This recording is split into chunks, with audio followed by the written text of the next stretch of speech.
So let's begin now with part 2, the verbal resume, the 2-minute resumes. And let's start with reasons for a verbal resume. Well, first off, it is a brief bio to 3 common and important questions. The first, tell me about yourself. Probably the most frequently asked question in interviews. Second, why are you looking? That's asking about your current situation and what's happened to make you start looking for a change. Third, what do you want to do next? That's asking about your future, your target, your future focal point. So the verbal resume is designed to provide a concise 2-minute recap of your past, present, and future, which sets the tone for the rest of the interview. But why be brief? You have a lot of life to tell. You can't wait to tell it all. Well, here are the reasons why be brief. First, more is less. Give them value, not volume. When you ramble, their minds will amble. I love what Will Rogers said. He said, the more you say, the less people remember. Secondly, less is more. By being brief, you cover breadth instead of depth, which means the listener selects areas about which they want to know more. Pay attention. This is a key read. Some people try to cover both depth and breadth and end up sounding like a square. Finally, your goal is to get your foot in the door, not in your mouth. Solomon writes in Proverbs, when there are many words, transgression is unavoidable, but he who restrains his lips is wise. Or in the Oristilian trilogy, least said is soonest mended. So let's take a look at some design concepts related to a 2-minute resume. By the way, there are 2 examples of 2-minute resumes, again in the Seeker's Notebook. There are 3 major slices: life history, which runs about 90 seconds, transition statement, which runs about 10 seconds, and a focal point discussion, which runs about 20 seconds. Life history also has 3 slices: pre-work, which takes about 20 seconds, past work, which takes about 40 seconds, and present work, which takes about 30 seconds. Your 2-minute resume should both begin and end with a question and kicks off with an early exclamation. Well, let's explain. Let's take a deeper look at each of these components, beginning with the opening question and early exclamation. The opening question. Someone asks you, well, tell me about yourself. The first thing that you're going to do is answer their question with a clarifying question. They ask you, tell me about yourself. You ask them, is there anything in particular you want me to cover? Or maybe you say, anything you want me to specifically mention? Based on their answer, you know whether your 2-minute resume is good or needs to be adjusted on the fly to meet their needs. And then comes the early exclamation. The first thing is to ask the question, but then the second thing is to make a statement, a declaration. You want to tell them the theme of your story. Something like, I guess I've always been. Then simply tell them in a single statement what will be the thread running through your answer, the backbone running through your meaty points. For example, I've always been interested in the dynamics of change. Well, then the rest of your 2-minute resume better talk about change and dynamics that take place in your work life, in your real life. Here's another example. As long as I can remember, I've liked to take things apart and put them back together again. Again, your 2-minute resume then would take this theme and embellish it as you give examples of all your work life. Here's a couple of more. Since I was little, I enjoyed building things, starting with nothing and making something. Or finally, I've always liked working with people from different backgrounds, different points of view. Each of these are examples of that early exclamation that is a declaration of your story and the theme that you're about to tell. Next, let's look at life history, made up of pre-work, past work, and present work. Pre-work runs about 20 seconds. It covers things like early childhood, growing up, family, education, degrees, your major.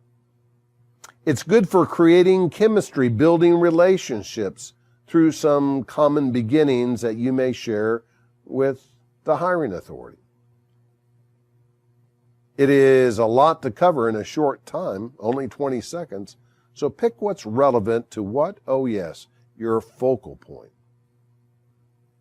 Past work runs about 40 seconds. It's your early work, highlighting achievements with transitions that support a direction or support your theme. Doesn't have to be a job by job. You can cluster jobs together in periods of employment. For example, after working with BigCo, I worked with 3 different pre-IPO startups. You don't have to name them. You don't have to go through them one at a time. This is more moving from sub-themes that support the main theme. And then comes present work, 30 seconds. It's the most recent work, and again, highlighting achievements. Notice that you spend most of your life history time talking about your most recent work, which is what a hiring authority is most interested in. It's kind of answering their question, what have you done lately? We wrap up the 2-minute resume with the transition statement and your focal point and a closing question. The transitional statement runs about 10 seconds. Wish there was a simple formula to give you, but all are as unique as your specific situation. So be brief, just 1 or 2 statements. Factually state what happened and why. I resigned, I laid off, I was fired, whatever it is. If there are 2 ways to present the truth, present the positive future over the negative past. Be positive, be upbeat, future-oriented. Talk about it being the best thing that happened. It was great timing. And as much as you were in control, claim you were in control. For example, maybe even right now, even though you haven't landed a job, you might think that losing your job was the best thing that has ever happened to you. Well, then say that. That's part of the transition statement. Focal point? Okay. Now's your chance to tell them what you're after, the ideal job. Paint the picture. Tell them that you're looking for a specific type of position in a specific type of company or industry or size of company or stage of company. And now, you're not done until you pass the baton back to them. You need them to talk for a while. You've been talking for 2 minutes. Gives you a chance to learn key information from them as they have just gotten from you. So if you are on an employment interview, ask something like, well, enough about me. Tell me how you got into this line of work. Or, well, that's my story. Tell me a little bit about what are the biggest challenges you face in your work here at ABC Co.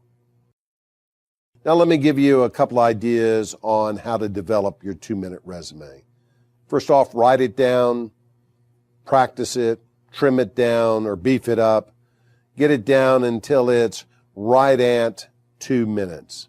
And then outline what that 2-minute resume looks like in outline form. And here's the key. Memorize the outline, not the speech. None of us are professional actors.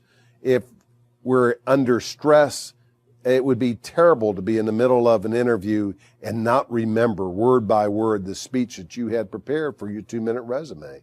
But you can remember that the outline only has a few points because it's only going to take 2 minutes, and you'll understand the organization of your ideas. That's what you need to practice. And keep on practicing it. Keep asking others to ask you about who you are and tell me a little bit about yourself. Make sure you've got that down, because once that's down, you can exercise it anywhere.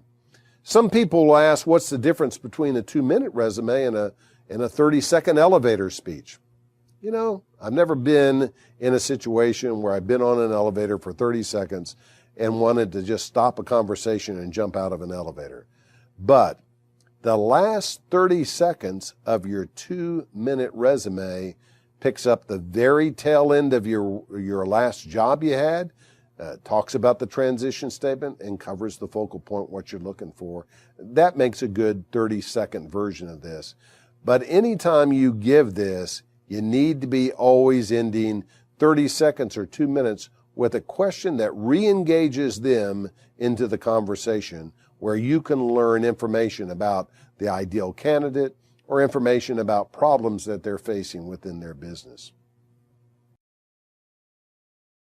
Well, now let's move to part 3, the written resume, or the 2-page resume. And likewise, much like we did with the 2-minute resume, let's talk about reasons for having a 2-page resume. There are good reasons and not so good reasons to prepare a written resume. Far too often, job seekers spend an inordinate amount of time perfecting their resume with the hope that it will be some magic bullet that gets the job without any real heavy lifting. I love what Nellie Barkley, the co-founder of Crystal Barkley Corporation, once said. She said, "The extraordinary emphasis placed on resumes encourages passivity. Job seekers often believe that it's enough to mail hundreds of resumes, then sit at home waiting for the phone to ring. But the world does not come calling on those who simply lick stamps and walk to the mailbox." Simply sending out resumes randomly is confusing activity with productivity. But developing the perfect resume requires hard work. Many people struggle with telling the story of their life. So should you prepare your own resume or hire someone to do it for you? Our answer, develop your own. The byproduct of resume development is interview preparation. When you build a resume, you build self-esteem. So gut it out. Do the hard work that's required, but build your own.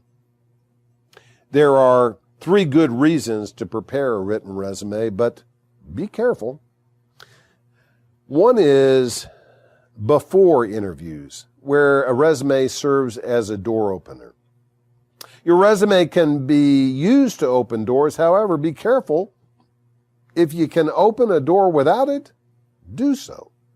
In other words, if the door is already open, like through networking, don't offer up a resume. You can always sell yourself face-to-face better than any old resume can. Another reason to prepare a resume is to have it for during the interview, where it might be used as a discussion outline. Your resume is not your life history, but instead a current snapshot of what you've done, which invites questions on how you've done it. However, be careful that the hiring authority doesn't spend more time relating to your resume than relating and building a relationship with you. And then the third reason is after an interview, where it can be used to direct others. Your resume can be useful for the interview as a reminder for future reference, or in communicating your credentials to others within the company. However, be careful. It may not be needed. Simply ask at the end of an interview, would it be helpful to you to have a copy of my resume? If yes, give them not one, but 2 copies, one for themselves and one to pass along. Now let's look at designing and developing your written resume. So, here's a question. For whom are you designing it? Who do you want to read it and be impressed by it? Well, there are lots of different answers. One might be the hiring authority, or a recruiter, or a screener, or a scanner. Of all these possible readers, hiring authority, recruiter, screener, scanner, the hiring authority is the most important. Your resume should first be prepared from their point of view, their frame of reference. It is not so much what you want to say, it's figuring out what they want to see in you. Here's a hint. If you have a sequence of items, say a bullet point list, sequence them in order of importance as the hiring authority would want to see them. So here's another question. Should your resume be 1 page or 2 pages or more? Here's a hint. Resume should be designed like a woman's dress, long enough to cover the subject, but short enough to create some interest. 2 pages versus 1 page. Well, it really depends upon the level of position you're seeking, executive versus staff level. Here's what was reported in Office Systems.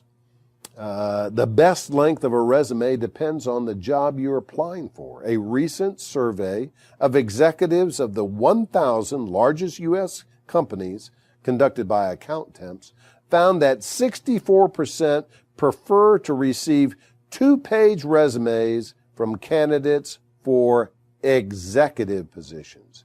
73% said they prefer to receive 1-page resume from applicants for staff-level jobs. So 2 pages or 1 page, first off, depends upon whether you're executive or staff level, but it also depends upon your time in the workforce, whether you're a rookie or a seasoned player. Use a 1-page resume if you have maybe only 3 to 5 years of work experience with only 1 or 2 employers. Don't try to beef up too little and try to make it fill 2 pages. Use a 2-page resume, if you have experience. Offset maturity with accomplishments which require space. Never conform your life to fit a single-page limitation. And then there's too long, more than 2 pages. Some people will tell me they have a lot of history to tell people, a lot of things and accomplishments to relay. Well, it's a resume, not an autobiography. A long resume suggests that you have serious communications problems. You are unable to present a concise document covering the essence of you. It does you more harm than good. So drop the detail. You don't need to tell the whole story. This is not a court case, but an advertising piece designed to attract interest. Leave some of the details for the interview. Bullet lists should present exceptional items, not a laundry list of too many items. Drop ancient history. 10 to 15 years back is enough if you're trying to save space. Capsulate early work. Well, here are a couple of more questions. Who is the first person who's going to review your resume? The hiring authority or a screener? That's right, a screener who may not know anything about the work you do. How long do you think it takes a screener to review a resume? Well, here's the answer. Less than 5 seconds to reject. Think about it. That's what they do. It's their job. Let's say a company places an ad and receives 1,000 resumes. The screener is an expert at rejection. They don't select 3 to 5 finalists. They reject 995 or more. Screeners are looking for a reason to reject your resume as they make each pass over it. And they make 4 passes. Look, scan, read, study. The look pass is, does your resume have a professional look?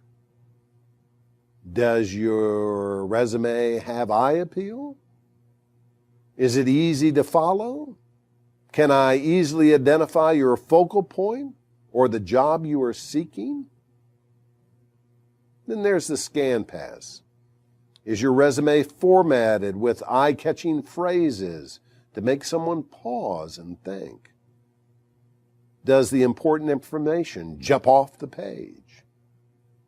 Your resume should be designed like a pachinko machine. You know, that game with all the pins sticking out. When the ball drops, it can't just fall through from top to bottom. It bounces off pins on its way down. Just like a screener's eyes, you want them to bounce off points you make. After the scan pass comes the read pass. Can someone easily spot your core competencies and credentials? Are your achievements quantified, and do they sell the story? If you've made it past the first 3 passes, comes the study pass. Would the hiring authority fall in love with you before they were 2/3 down your first page? Does your past work support your future focal point? Finally, well-designed resumes follow a priority of presentation which goes like this. Top down, left right, page 1, page 2. Which means the information most valued by the hiring authority should be at the top, on the left, and on page 1. That's the way people read here in the USA, top down. For example, the most important piece of information at the top of your resume is, get ready for this, your name, not the word resume or curricula vitae. What? You think without labeling it, we might confuse it, for a menu or something? Likewise, current history should be closer to the top, while ancient history, like your education, should be further on down. In a list, the most important items should be at the top of the list. In a sequence, the most important things should be at the first of the sequence. So first, top down, then left, right. Most important pieces of information should be on the left-hand side of the resume. For example, which do you think is more important? The name of the company for which you worked or the dates in which you worked? Where you worked or when you worked? Hey, the answer is where you work. So the company name should be on the left and the dates should be on the right. How about page 1, page 2? More important information should be on the first page of your resume. Many people put their educational background on page 1, Hiring authorities are less interested in what you know from your education and more interested in what you've done with what you know, which is your experience. That is why many types of resumes have a center stage, right in the heart of page 1, to highlight key information that could be overlooked on page 2. More about center stage design a little later. As a final note, some of you may need to prepare a scannable resume in addition to your official resume. Don't confuse the two. Your official resume is designed to be read by the hiring authority. Your scannable resume is designed to be read by an optical scanning device.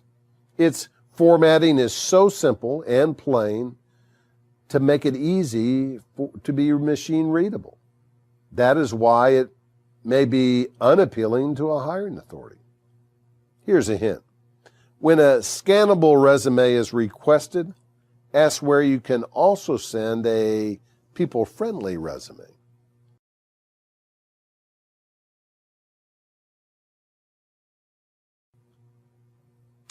There are many styles and many types of resumes. We're going to talk about 2 different styles and 4 different types. The first style is the chronological style. It is the most popular type of resume. There are several examples of the chronological type of resume in the Seeker's Notebook. Style in a chronological style is that this resume is designed to quickly present your experience, starting from the most recent and moving backward in time. Under each job you held with each company, you describe your best achievements while working there. The strength of this style is it is the best for someone continuing their chosen career in the same profession because it's easy to track career progression. But the shortcomings are it may bury your best work too far down. Plus, it starts off with your last job, whether that was your best or worst. For example, if you got fired in your last job, whoa, great. Let's lead off with that bit of news at the top of your resume. Alternatively to the chronological style is the center stage style. The chronological resume is the only one without a center stage. Resumes with center stage style quickly present the information in a center stage on page 1 before presenting any of your experience. Each different type of resume, hierarchical, functional, and technical, presents some different information in each center stage. The theory behind the center stage style is to put up front, right there in the heart of page 1, information about you that will make the reader fall in love with you. As Proverbs says, but love covers all sins. So if they're in love with you, by the time they get to your experience, wow, that means they're still in love with you.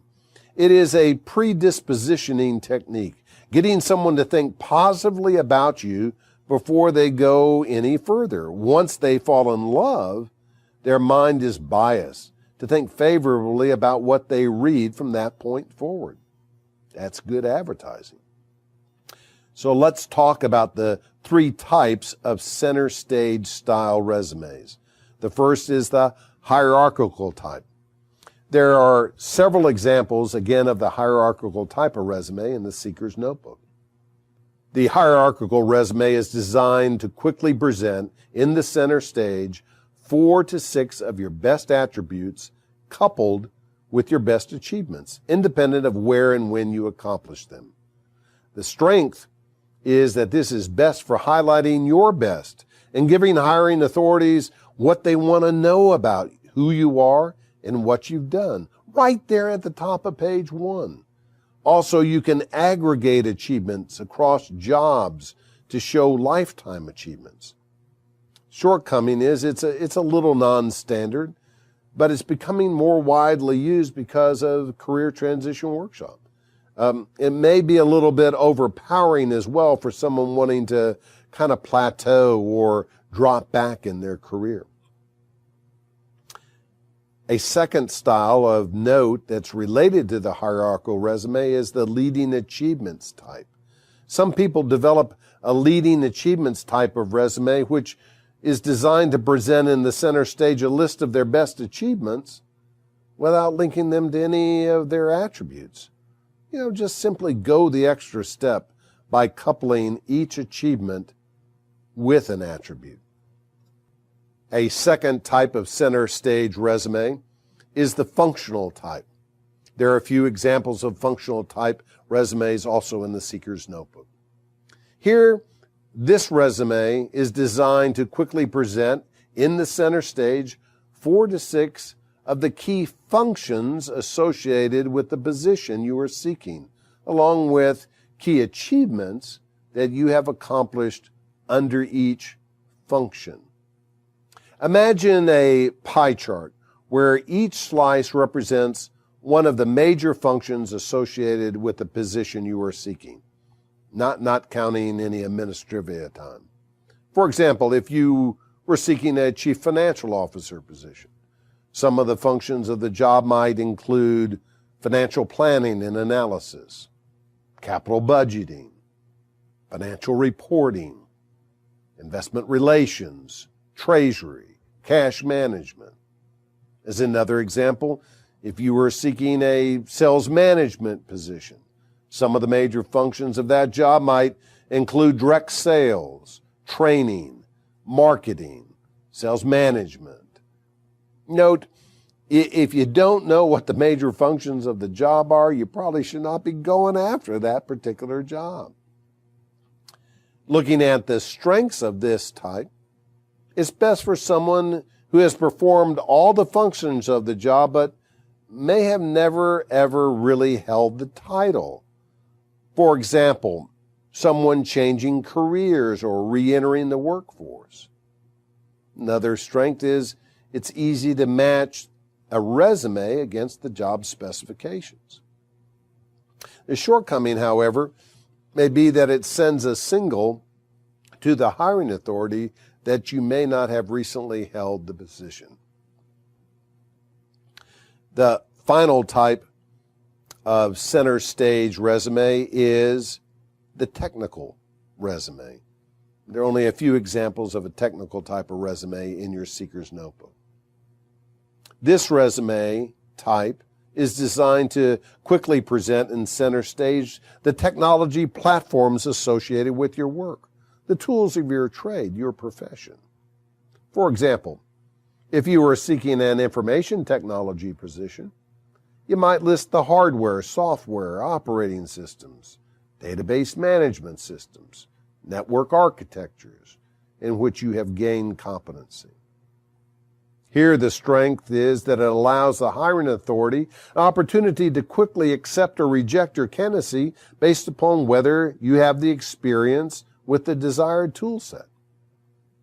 If they are looking for someone, for example, with Oracle experience and you don't have it, you won't waste their time and they won't waste yours. Shortcoming may be that it delays getting into your experience and achievements.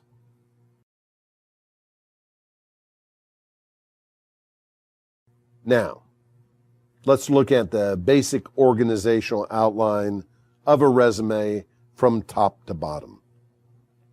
At the very top, the first thing we'll discuss is the headliner, made up of your name and contact information. Then we're going to talk a little bit about the marquee. It comes next, and it declares your focal point or the position you seek, plus a thumbnail sketch which summarizes and highlights why you are right for the job you seek. Next comes the center stage for the hierarchical, functional, and technical resume styles. Next comes experience. Now comes all your work history, starting from the most recent and working back. Your work history will include each of the companies with each of the job titles you held while working there. You will flavor these items with a company byline and some description about the jobs. Finally comes closing credits, where you wrap up your resume with several key items like military experience, if you've served our country in that way, education and training, and any relevant professional and personal associations. So let's take each of these sections and discuss the design guidelines you'll follow.